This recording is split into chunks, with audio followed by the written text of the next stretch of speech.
Today, I'd like to welcome you all to the first event in our new Digital Creativity Speaker series. And today we're going to be hearing from Chris Walker. So Chris is a founding director of the multi-award winning design consultancy Bright White, which is based here in York.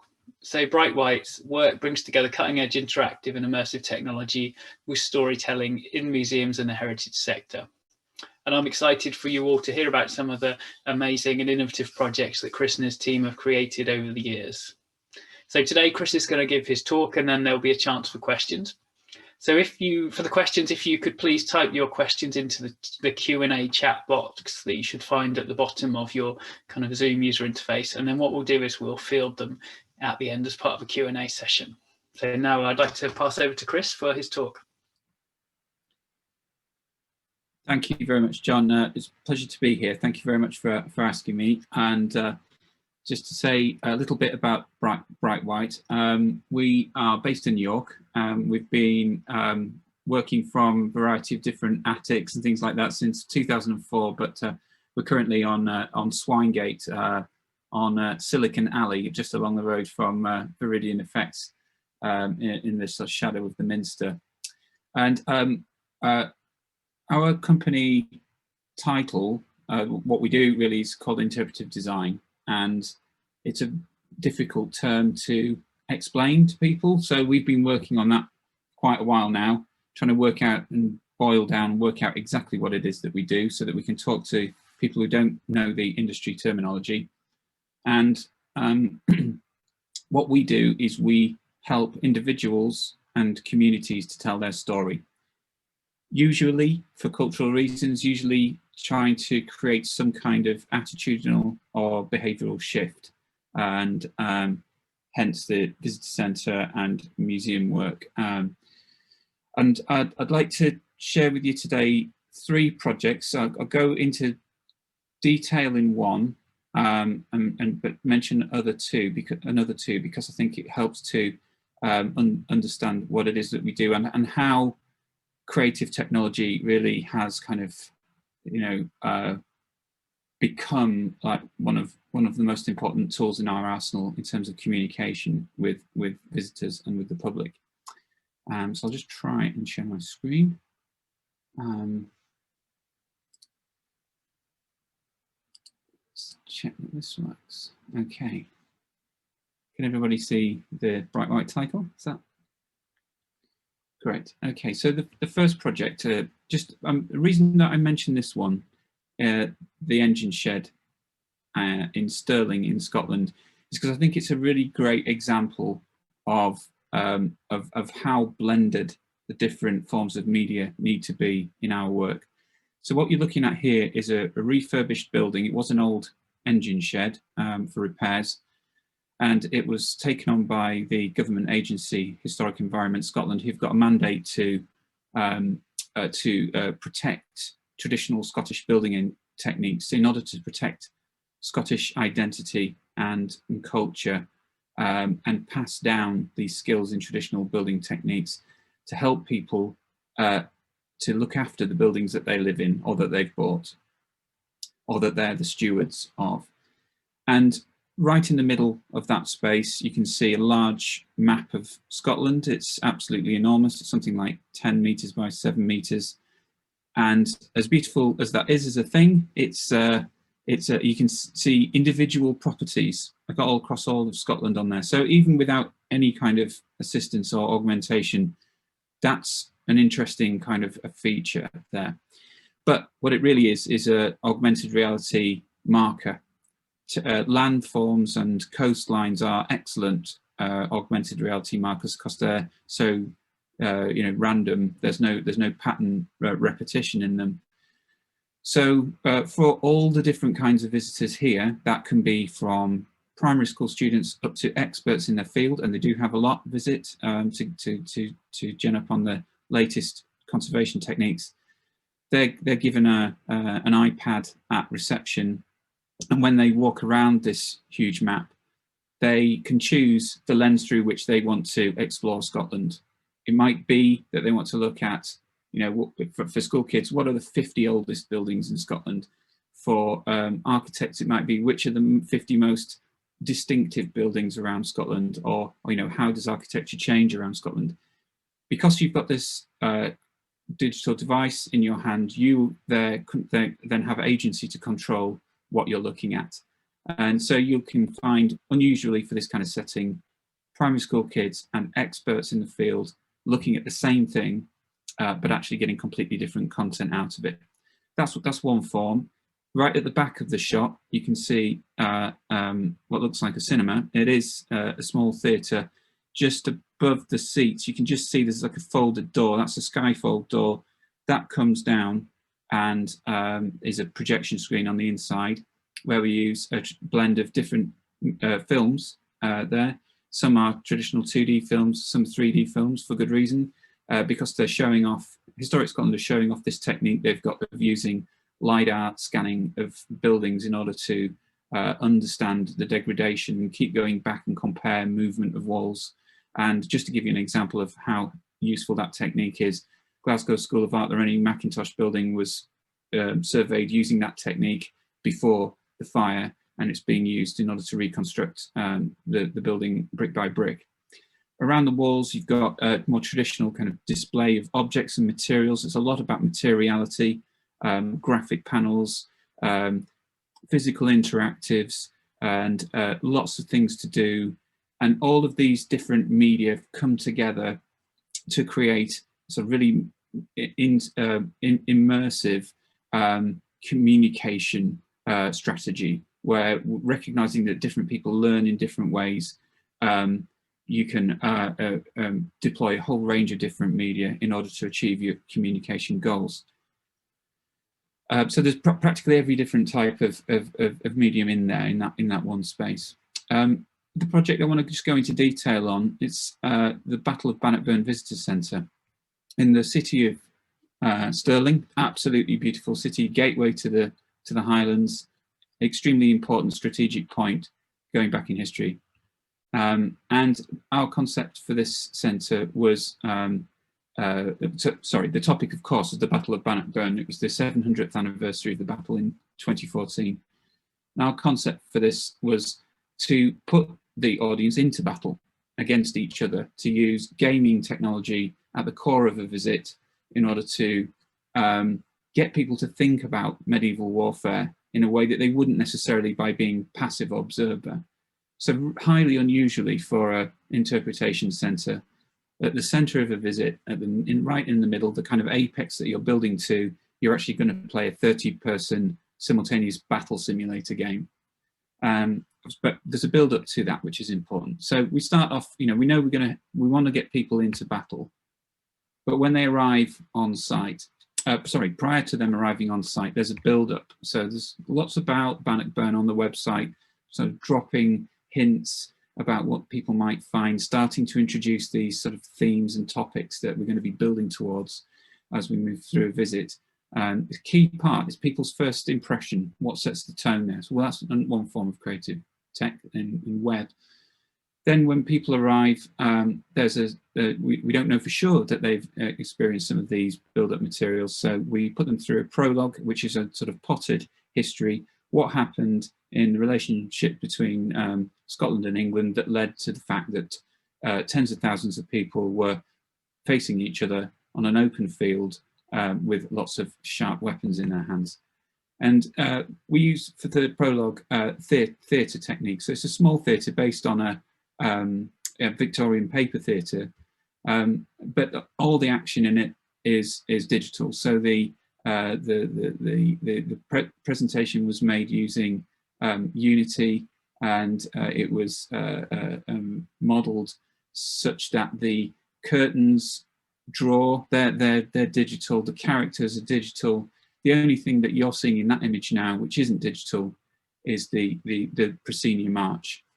As a 3D stereoscopic projection, people have glasses on, you see depth inside the theatre, and you have these incredibly quick scene changes. It's really fluid and really works, really magnetic as an experience. But people are drawn right into that world, and it sort of sets the scene as Bannockburn as a story that's got to be told. And it is a great story. Then there are different channels that people follow as they go through from the entrance and reception area through to the battle room. One is prepare for battle, which is a again stereoscopic immersive space. So you stand in the middle of the space and you feel like you're in the middle of a field. The feeling of scale of distance is incredible. You really do feel like you're somewhere else. This area is probably the size of a badminton court, but it feels like you're in the middle of a wide and open expanse. And around you, in a kind of non-linear way, this little vignettes play out about which are introducing themes around medieval weaponry, the use of war horses, and importantly, tactics. What works well against what else? How do you bring down a division of crossbowmen? Well, you need the cavalry for that. How do you bring down the cavalry? What do you do to defend against the cavalry? You'll need these lines of spearmen with these incredibly long spears. They call a Shilton line up there. So there's a kind of game of rock, paper, scissors is playing out there. And that was all created using motion capture. We collaborated with the Glasgow School of Art, the digital design studio to do that. And there are 10 characters that we can meet on the route into battle. 5 on the side of Robert, 5 on the side of Edward of England. And each of these characters starts to introduce some of the motives for people being there on the battlefield, the motives for supporting one side or the other. But we tell people, for each of the questions that you can ask here, each person has got something useful, a piece of information that will be useful to you when you go into that battle room. And this is the thing, when you tell a group of school children that they're going to be fighting each other, their competitive edge switches in, and they self-organize. They go around, they make sure they've done everything, they split into teams, they come back, they consult each other, they come up with a strategy for how they're gonna defend or attack. Scattered around the place more traditionally are small truisms about warfare in general, things like maintain the high ground, or try to cross a river at a proper point rather than just wading through the middle of it. Use a bridge or a fording point. Really important and fundamental things. Don't necessarily need a digital approach in order to convey them. And of course, the tactile aspect in this weapons rack in the middle, which is that in a purely digital presentation, it's easy to lose that sense of tactility. So for every weapon that you see in the presentation, there is a modern day replica which is accurately made and weighted so that you can go and pick up one of those spears and feel how heavy it is, and you can feel the sharpness of the blades or the weight of a chainmail armor suit, which is obviously considerable.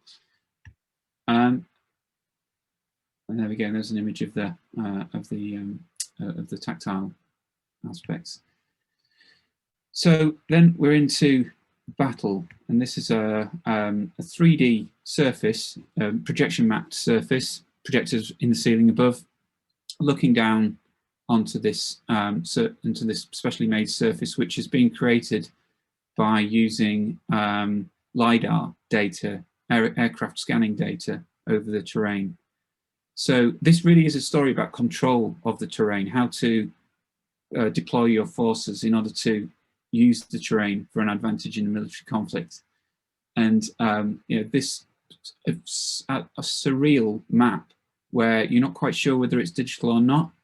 It looks like an illuminated model until things start to move and the audience take their turns around the table to move their division, trying to work in concert, but having to react to the fact that this is real-time battle and that things are changing and evolving the whole time.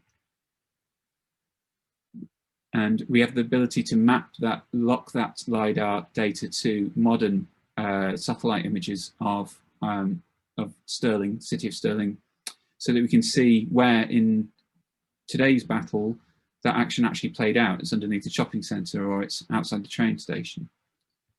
This slide will give you an idea of the three-dimensionality of the terrain.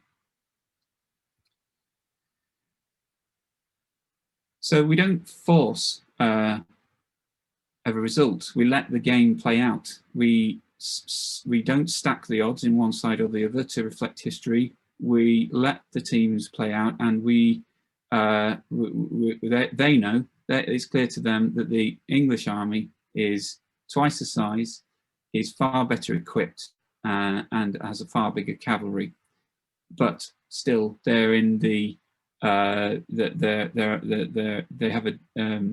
the Scots have an advantage in that they have pre-planned where this battle is going to take place. They have removed features from the landscape. They have taken down bridges. They have set traps everywhere. They're forcing the English into a particular line of attack at which they know they can defend. So it's pretty much 50-50, and that's how it plays out in reality. Of course, at the end of the modern day battle, the actual events of 1314 are told through the battle master, the person who's there in the middle, who can relay exactly what happened in 1314 and contrast and compare your battle to the real battle. Then, as people leave, there's an epilogue. We need to wrap up what happens, what effect did the battle have, and that again is told through this digital theatre story. In that image, in the image here, you can just sort of see the two different eyes view. This is a photo. You're seeing both the left and right eye view, but you get a sense of how deep the image would be in 3 dimensions there. So, you know, Battle of Bannockburn I would describe as a series of different shifting forms of theatre that are augmented or facilitated through creative technology. So in the beginning, when you're at these theatres, small theatres, then you are an observer, much in a way that you are familiar, that it's as if you're in the audience. When you move through into that big immersive space, it's really theatre in the reverse round.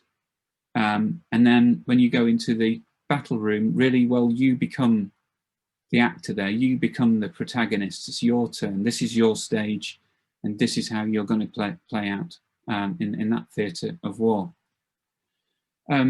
So, you know, the different technologies available at the time, there's a heavy reliance there on stereo video, and also in projection mapping. VR wasn't really kind of commercial enough at that stage for it even to be considered, but there's something about this you know, shared experience of 30 people fighting around the same table, which is, you know, you'd never get with singular experiences like VR. I've been there and I've witnessed 7-year-olds playing alongside 90-year-olds, and both having a really, really great time. Importantly, I think one of the keys to the success of Bannockburn was the fact that the players around the table don't need to interface with technology. They give their commands verbally to the battle master, who then inputs them on the touchscreen and affects that action.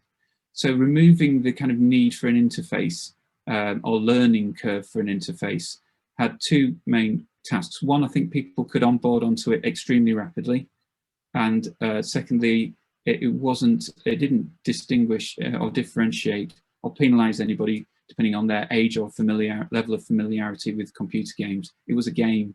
It wasn't necessarily a computer game. It's just it was technologically mediated, and really effective for it as well.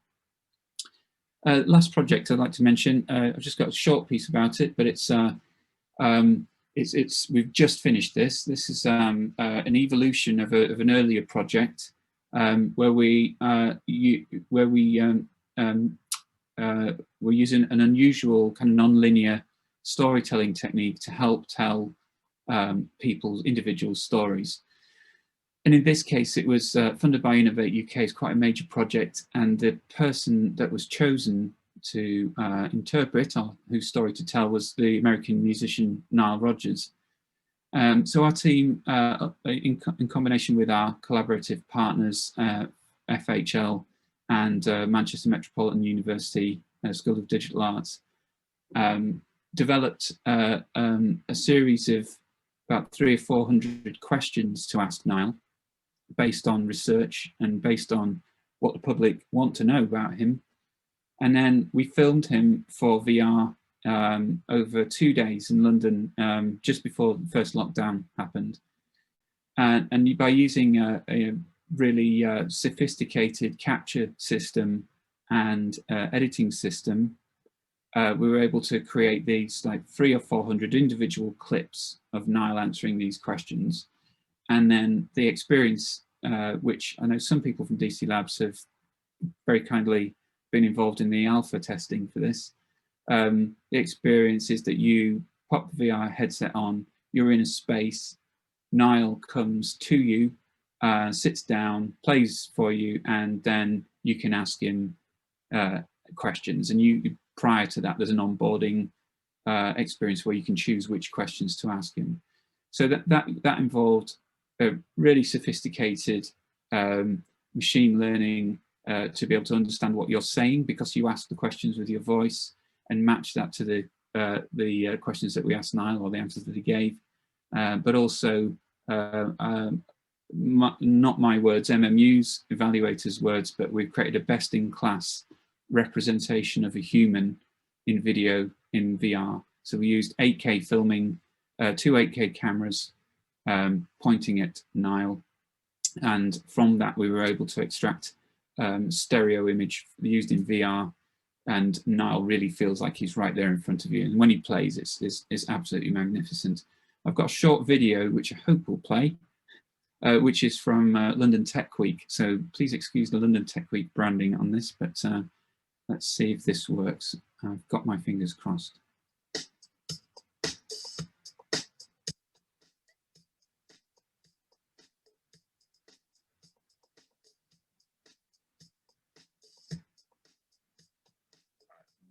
I don't think any artist in history has ever trusted me as much as David Bowie did on the Let's Dance album. I finished that project, honestly, start to finish, in 17 days.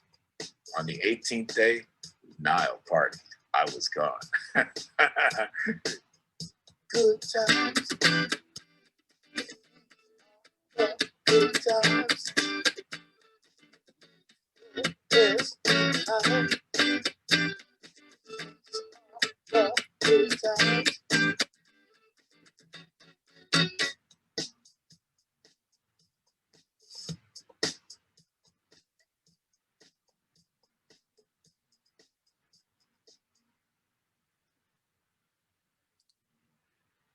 Okay, thank you very much. Thanks very much, Chris, for that really interesting and inspiring talk. So if anyone has any questions for Chris, could you please type them into the Q&A box in the chat, or the bottom of the interface, and then what we'll do is we'll field them from there. So while people are typing their questions, I've got a quick question for you, Chris. So more of a big one. So in terms of the area of work you do, working in the digital heritage sector and museums, what do you think is the kind of most exciting development on the horizon for you that maybe opens up a new possibility or something similar?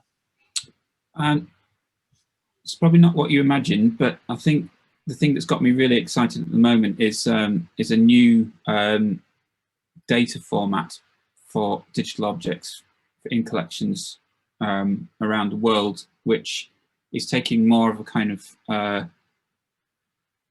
like a JSON object approach to how records are kept, because previously they've been almost like a file card, very flat structure, impenetrable, doesn't really relate, hard to relate to anything else, and being able to sort of connect it in data terms to anything else in the world has been almost impossible.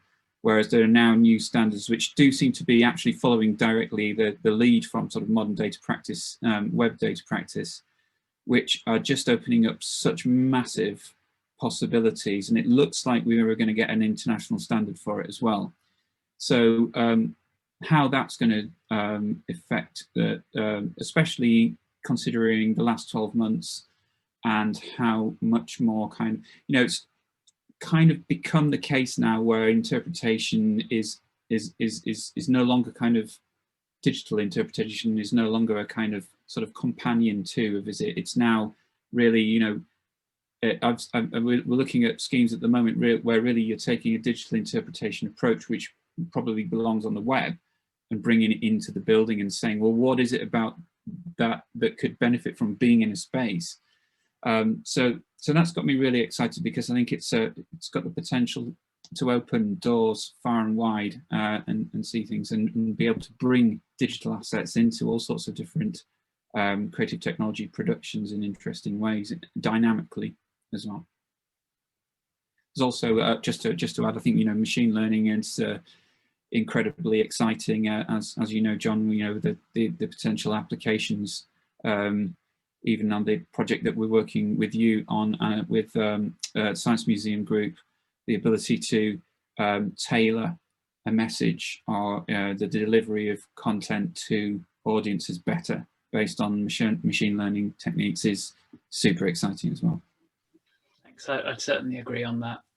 We've got a question from Isabel Jago, who asks, what sort of reactions have you had from older museum visitors, e.g. the history buffs coming to Bannockburn?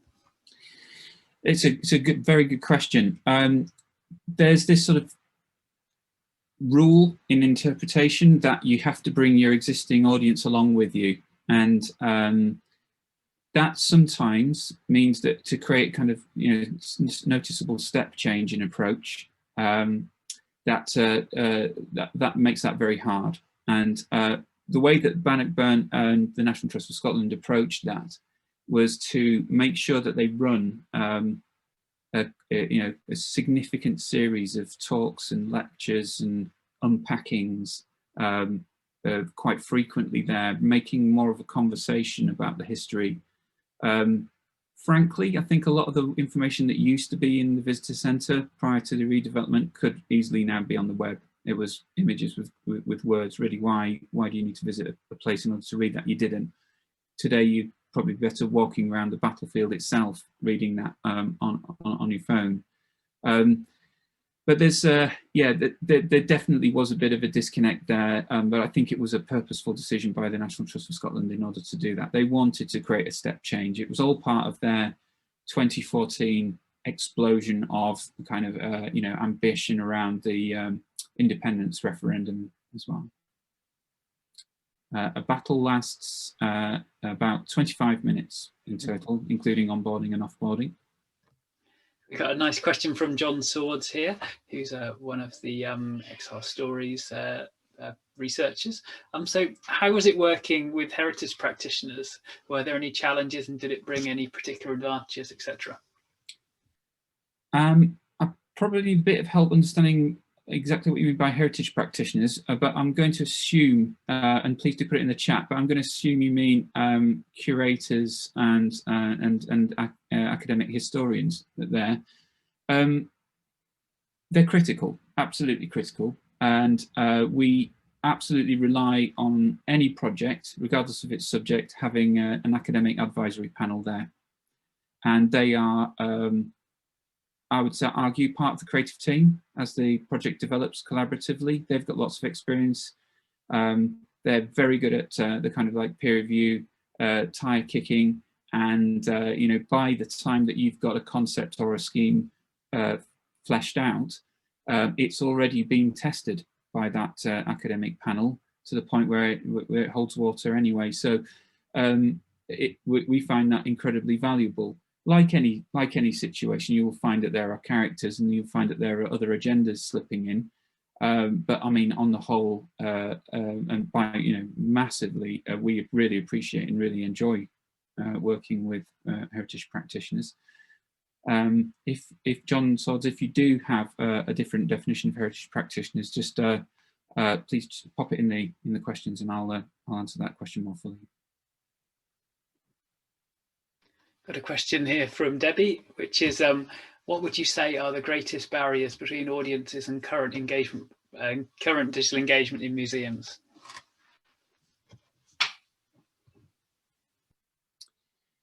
Well,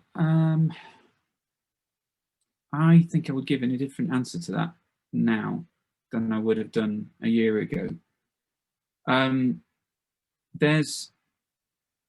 been doing a lot of work recently on kind of audiences of the future. Some under project banners even called audiences of the future, or future audiences, to give you two cases. And there's a particular age range which, you know, you might call them, you know, digitally native or whatever, where really there's an expectation that there will be things like that there. And that's one set of challenges. We've got to meet those expectations. But then you've got an age of, I do know the figure actually, but I'm not going to say it. But there's a particular age that you can detect. You can see it in the data actually. You can see it in the gaming age profile data. You can see it clearly in BBC iPlayer uptake. This age is getting older every year, obviously, but they have a different expectation. So being able to provide for those both is critical. Other barriers, I mean, not everybody has the same experience, so you will find that there are some people who are digitally excluded, and you always have to be thinking about how you can provide the same experience for them. There are some people who don't have a familiarity with devices or that kind of terminology or set of behaviors that we build up, things like, you know, pinch and zoom, or to give you an example, or tapping on a touch screen, even for some people, turns out to be a slightly alien concept. So we're always having to think about both, and we actually make sure that we remove the barriers. I'd say, if that, to give you one answer to that question, current digital engagement would be probably the spectrum of different ability devices which are out there. I would say that's the biggest barrier. As it works out.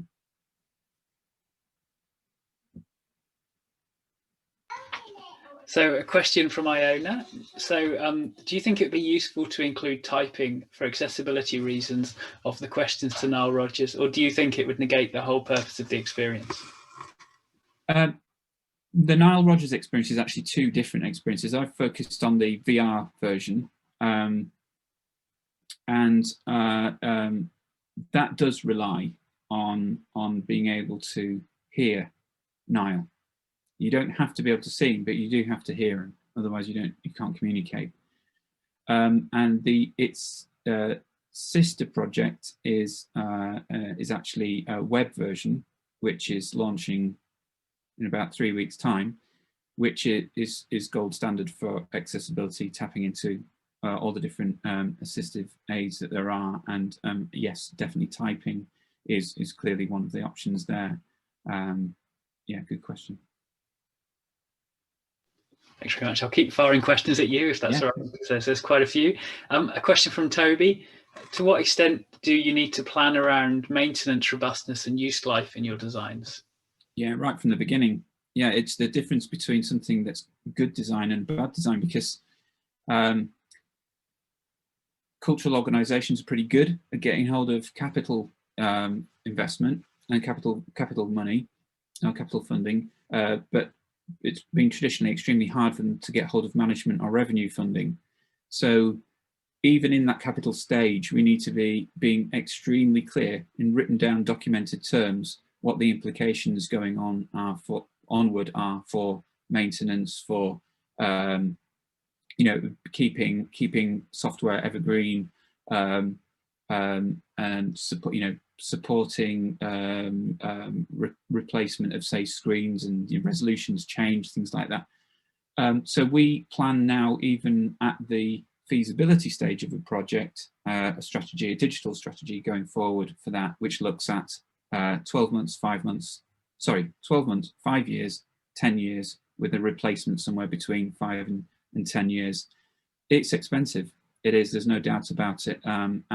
Usually the maintenance contracts, the maintenance work, isn't done in-house at the organisation, the cultural organisation.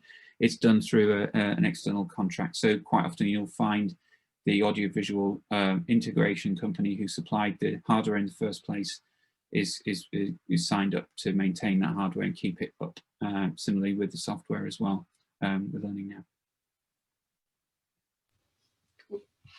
A question from Claire. So are you seeing any new design dev data roles and ways of working emerging in the cultural heritage sector due to digital interpretation? Yeah, absolutely. Loads. That's been really exciting, seeing how our team had to swell to include people who understood computational linguistics and TensorFlow and machine learning, and really understand how to format data in a way which is going to work with the creative technology context with this mission of delivering the final goal. What's happening is you're kind of getting a hybridization of roles. If you think about Hollywood, you know, you have the unions, you go, you're a cameraman, you're a sound guy, you're this, that, or the other, and you've got these very narrow kind of fields. That's not what it's like in creative technology, in my experience over the last few years. You've got people sat down who may be covering 2 or 3 different roles at the same time. So, I mean, one thing I would definitely say is that, you know, we have learned to be always on the horizon, scanning the horizon for new promising technologies coming in, understanding it, playing with it, you know, without any kind of application at the time, and really understanding how to make it work, how to make it sing. And then sooner or later, you'll find an application for that. So, I mean, one thing I can be sure about at our company is that we don't have those kind of siloed roles, and flexibility and kind of, being driven to kind of always keep up to date with stuff is more important than any sort of specific role now. Got a nice question from Marion. He's trying to make me work for a living here with the longest question ever, but I'll paraphrase it. I think Marion, I think you can see the text of the question. He's asking this prospect of recreating Nile Rodgers, perhaps after his death, from the data you gathered, and he's interested. Did you discuss that with him? And these references that Black Mirror episode that explores that concept. The whole notion of capturing the interaction that you can have with somebody is one, as you're hinting at in the question, is one thing when they're alive, and something completely different when they're not alive anymore. And the closest example I've got of that is the work we did with the Holocaust survivors, where we filmed 10 Holocaust survivors in a similar process, and 2 of those are no longer with us. And the answers that are given, you have to be extremely careful that you never suggest that this is the way the person would answer. You have to be extremely clear about that. So the way that actually plays out in this instance is that with Nile, there is actually quite a high threshold setting for the NLP system and the machine learning NLP system, such that you need to have quite a high degree of confidence, a very high degree of confidence, sorry, that question matches one that was actually asked to Nile during filming. What happens after someone's left us in those kind of terms, celebrity terms, if you like, with Nile, is a really interesting question. It hasn't happened yet, but I do think that the more and more people who film like this, that's going to become an even more live question. It was not discussed with him, as far as I'm aware. Certainly not with me. Yeah. Cool. So I have a couple more questions, and then maybe we'll wrap things up. So we don't want to tire you two out with bombarding you too much. So a question from Mary. So asking whether you use live actors in any of your projects, either for recording or in person. So does a battle master play a role? And could you say a little bit about the Holocaust project and how violent and distressing content is dealt with generally in onboarding? Sure.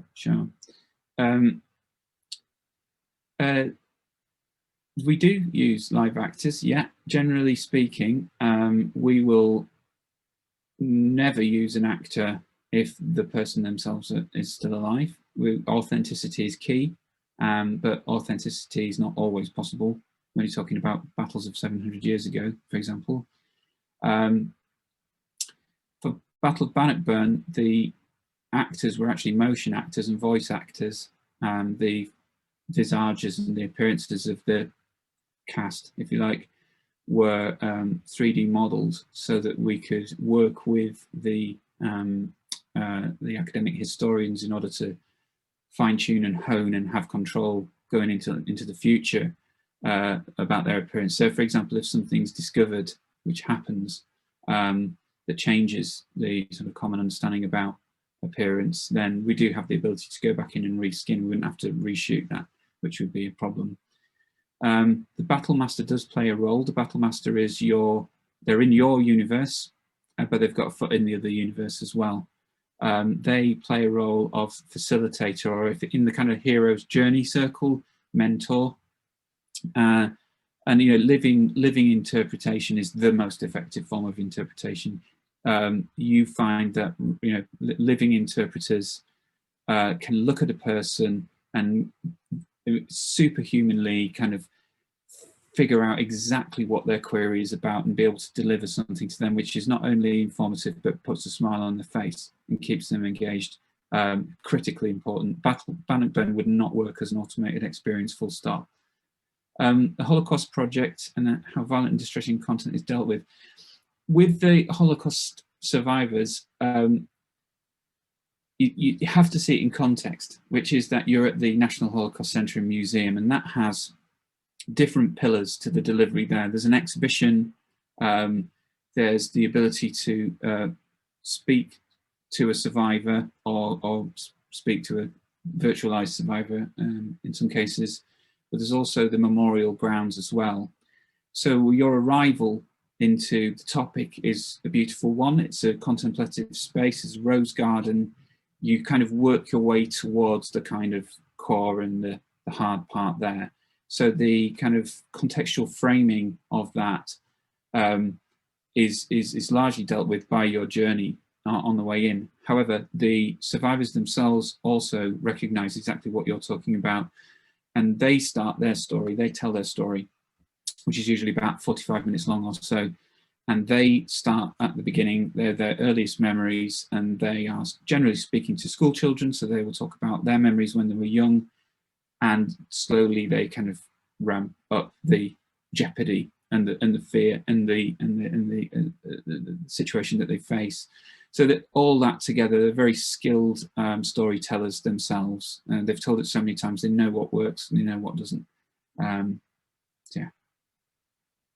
Brilliant. We'll have a final question from Alex, and he's asking something many of us were probably thinking, which is where do I get a pair of the jeans that Niles was wearing? And also, what might you do differently with the Battle Museum if you were to redo it in 2021? That's a good question. Not one I've been asked before. I think if we were going to do it again in 2021, we would be outside of the context of the independence referendum. I think there would be slightly less heat in it. And I think we would probably try and blend more traditional media into the heart of the visit. And I think it was notable for the fact it was almost entirely digital interpretation at the time. And although it was a huge success, and we're still talking about it here, however many years later, I think a more truly multimedia approach would be how I would approach it again. Brilliant. Thanks very much for a really fascinating talk and for answering everyone's questions in such an informative and interesting way. So yeah, I guess we can't ask everyone to give a round of applause because we can't hear anyone because we're on a webinar, but I'm sure everyone is clapping behind their microphones right now. Yeah, I'm sure I'm sure you'll be, if anyone's interested in contacting you further, I guess you'll be happy with that, and I'm sure your details are available online. And yeah, thanks again. No problem. Please do get in touch. That's great. Okay.